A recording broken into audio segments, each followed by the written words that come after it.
私たちが普段ソフトウェアとか AI について考えるときって、なんていうか、どこか見えない魔法みたいなものだと思いがちですよね。そうですね。クラウド上のどこかに存在していて、無限に広がるデジタルの空間で完結しているような、そんな感覚を持っている方は多いと思います。ええ、まさに。でも、もしその見えない魔法が、急に現実世界の物理的な壁に猛スピードで激突し始めているとしたらどうでしょう？それは非常に興味深い視点です。無限だと思っていたデジタルの世界が、実は非常に現実的で、泥臭い物理法則とかインフラの制約に完全に縛られているという。はい。今テクノロジー業界全体がその事実に直面して慌てて軌道修正を図っているところなんですよ。なるほど。というわけで、今回のディープダイブへようこそ。今これを聞いているあなたが通勤中であれ、あるいはデスクに向かっている最中であれ、私たちが代わりに膨大な資料を読み解いていきます。ニュースの背後にある本質的なインサイトだけを抽出してお届けするんですよね。その通りです。そして今回持ち込んだソースは、2026年3月24日付のテッククランチの最新記事群です。一見するとバラバラに見えるニュースなんですよ。例えば地熱発電とか SNS のモデレーションとかですね。はい、それに小さな翻訳デバイス、あとは新たな通信プロトコルのニュースですね。一見関係なさそうですけど、これらを一つにつなぎ合わせると、ある大きなテーマが見えてきます。AI というソフトウェアの進化が私たちの物理的なインフラをどう変えようとしているのかというテーマですね。まさにそれです。プラットフォームの根本的な構造をどう書き換えようとしているのかという巨大な地殻変動です。よし、これを紐解いていきましょお願いします。おそらく AI をめぐる一番の誤解って、より賢いアルゴリズムを作れば全て快活するっていう思い込みなんですよね。う。確かにそう思いがちです。頭さえ良くなればいいんだって。ええでも私たちが最初に向き合うべき現実は、ソフトウェアの進化を妨げているのがコードではなくて、実は電力だという事実なんです。電力ですか。はい、電気そのものです。まさにそこなんですよね。提供されたソース記事によると、AI データセンターの展開において、今や最大のボトルネックとなっているのは、チップの性能でもアルゴリズムでもないんです。ええ電力の確保だと明確に書かれています。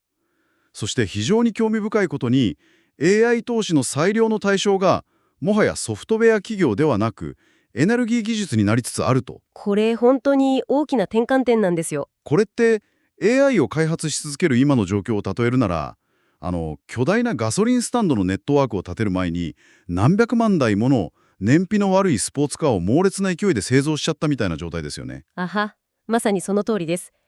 車は信じられないくらい素晴らしい性能なんですが、ええ。それを動かすための燃料が全く足りていないんです。シリコンバレーの現在のパニックを正確に表した素晴らしいアナロジーだと思います。ありがとうございます。で、だからこそ、資料にあるファーボという地熱発電スタートアップの動きが極めて重要になってくるわけですよね。そうです。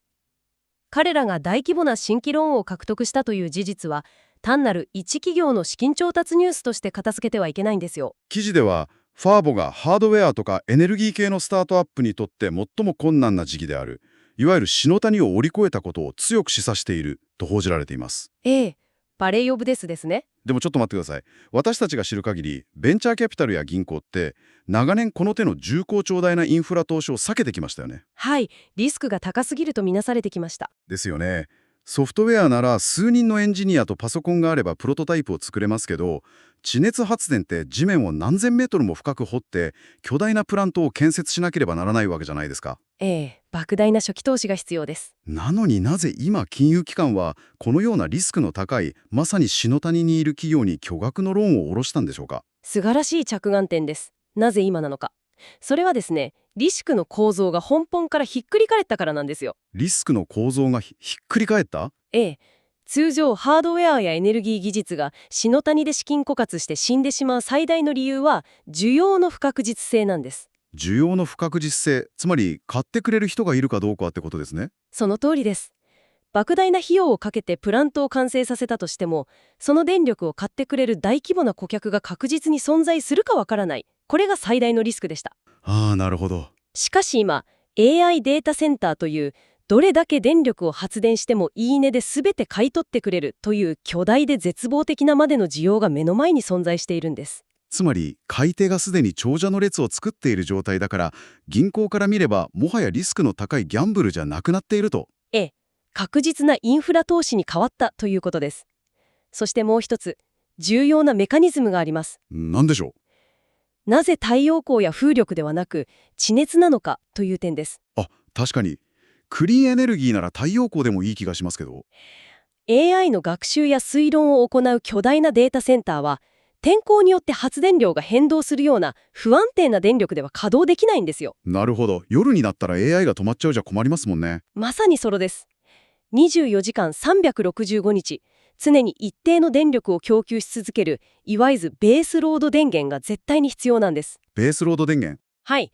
ファルボの地熱発電技術は、まさに AI が要求するその途切れないクリーンな電力を提供できるんです。だからこそ AI っていうソフトウェアの進化が地球の熱を掘り起こす物理的なインフラ整備という全く別次元の産業を直接的に牽引しているわけですね。その通りです。ソフトウェアの限界を突破するために地球の地殻を掘削しているなんてものすごいスケールの話ですよね。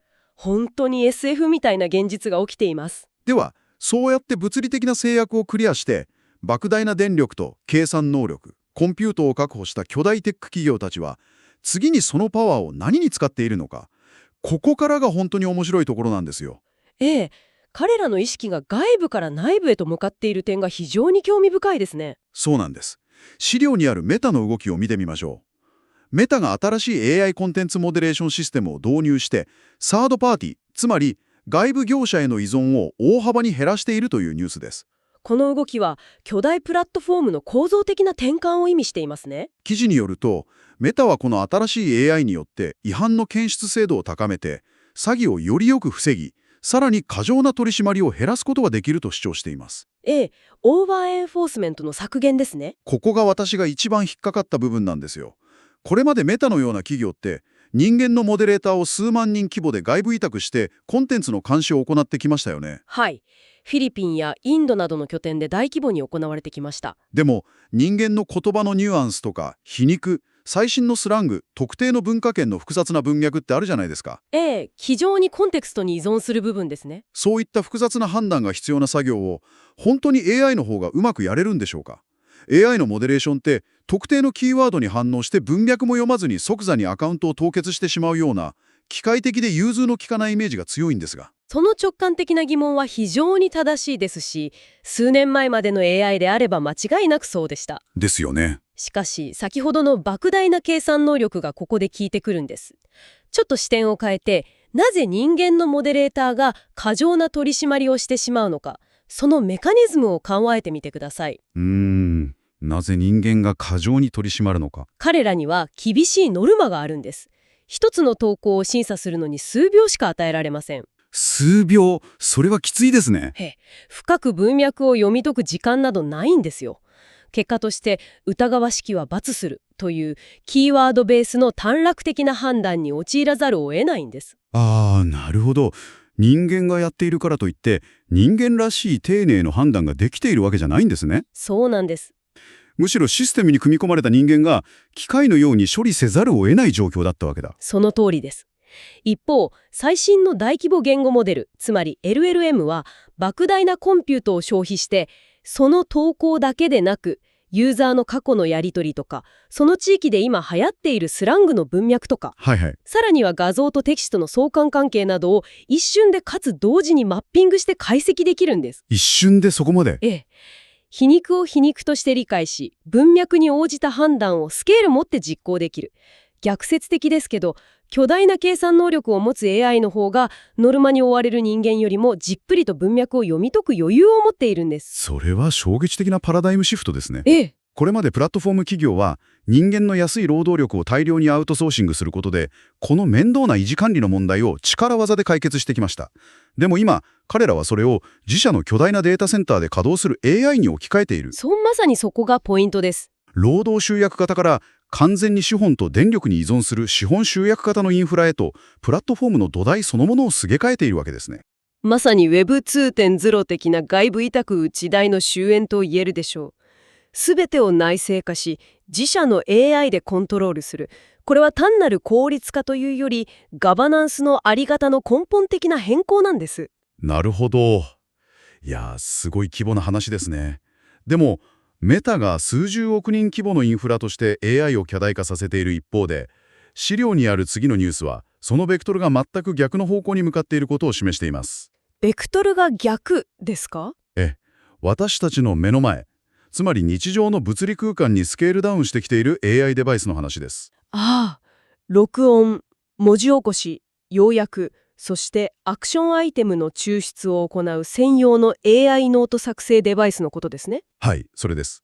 一部のモデルはリアルタイム翻訳も備えているとあります。最近増えてきましたよね、そういう専用ハードウェア。これ最初に読んだ時には、机の上に置くバイリンガルで優秀な小さなエグゼクティブアシスタントみたいで面白いなと思ったんです。なかなか魅力的なコンセプトですよね。でも同時に強い違和感も覚えたんですよ。これってスマートフォンのアプリやパソコンのブラウザ上で動くソフトウェアで全く同じことができますよね。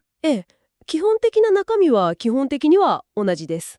すでに私たちはそういうツールを Zoom とか Teams で使っています。にもかかわらず、なぜわざわざ単一目的の物理的なハードウェアとして机の上に鎮座させる必要があるんでしょうか。そこがこのテクノロジーの最も深い洞察を要求する部分なんですよ。というと、機能としては確かにアプリで十分です。しかし、それが物理的なオブジェクトとして会議の場に存在すること自体が、人間の心理と会議のダイナミクスを強制的に変容させるメカニズムとして働くんです。物理的なオブジェクトが心理を変える？ちょっと具体的にはどういうことですか？パソコンの裏側でこっそり起動している文字起こしアプリと、テーブルの中央で光っている専用の AI デバイスを比較してみてください。ふむふむ。後者は会議の参加者全員に対してある事実を宣伝し続けているんです。ある事実。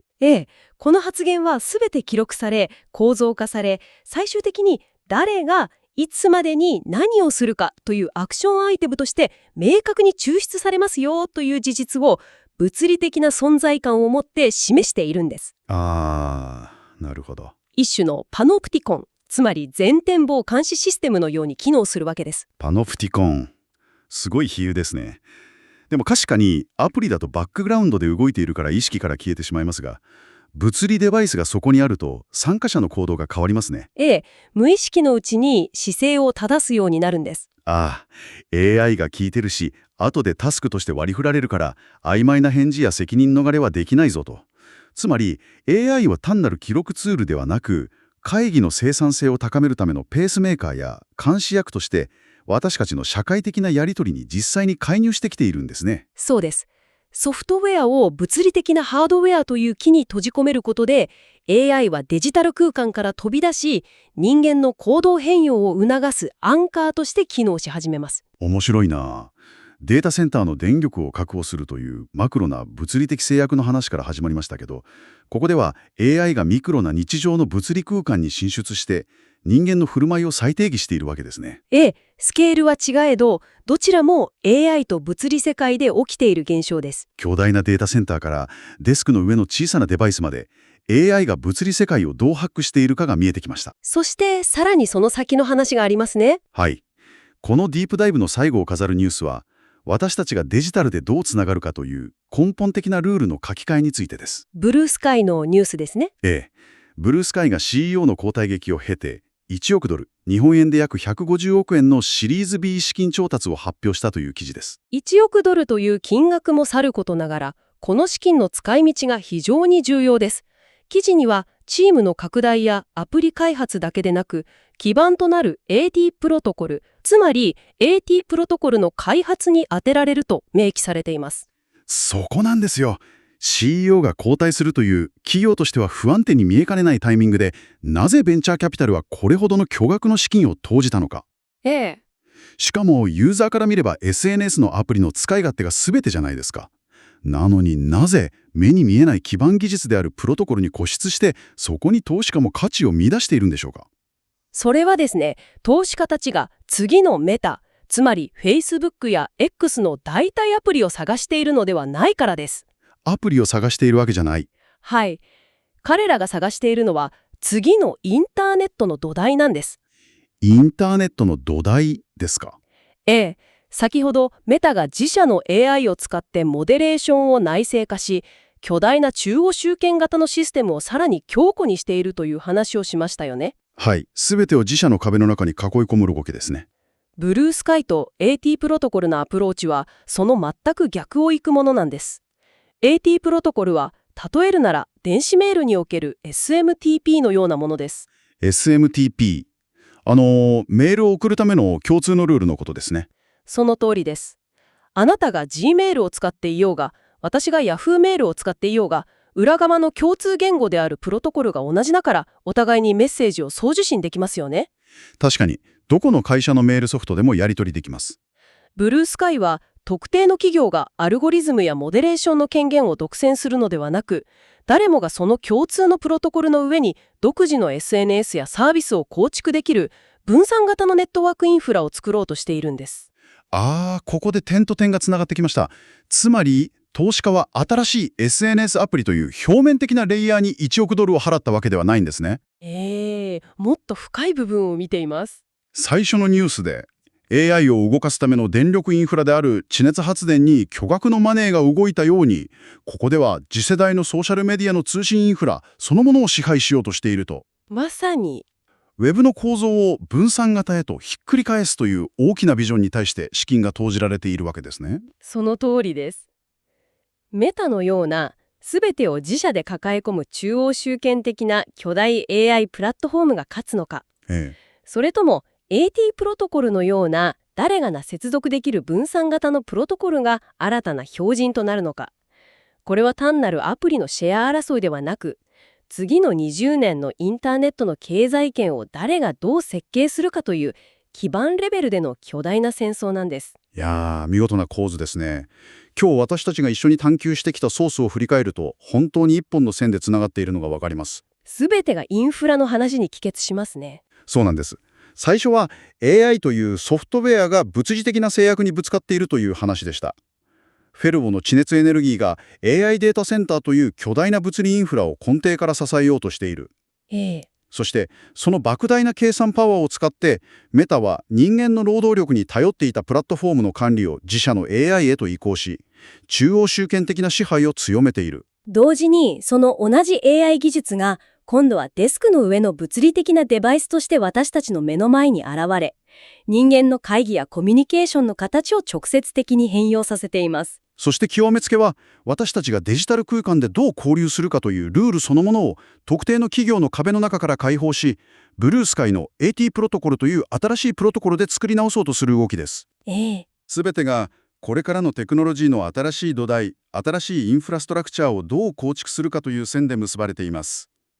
今これを聞いているあなたも、今日このディープダイブを通じて、ただのニュースの羅列ではなく、その背後で動いている巨大なメカニズムを感じ取っていただけたのではないでしょうか。表面的な事象の裏にある構造を理解することこそが、この急速に変化する世界で方向を見失わないための唯一の羅針盤になりますからね。本当にそう思います。そして今日の議論を踏まえて、最後にリスナーのあなたに一つ考えてみてほしい問いがあります。ぜひお願いします。私たちは今日、AI が人間の複雑な文脈を理解してモデレーションを行い、別の AI が物理デバイスとして会議の音声を記録、翻訳し、アクションを指示する世界を見てきました。すでに現実になりつつあります。もしこのままインフラの構築が進めば、あなたが SNS に投稿した内容を AI が審査し、あなたが参加する会議の要約や返答の草案も AI が作成するようになります。では、遠くない未来、私たちの日常的なデジタルのやり取りのうち、純粋に人間から人間へと直接発せられるものは一体どれくらい残るのでしょうか。それはもしかすると私たちがやっていることの大部分はマシン同士が超高速で交わした会話の要約を読み、ただ承認ボタンを押すだけの作業になっていくのではないでしょうか。それは圧倒的な効率化の行き着く先として非常にリアルで、そして少し背筋が凍るような問いですね。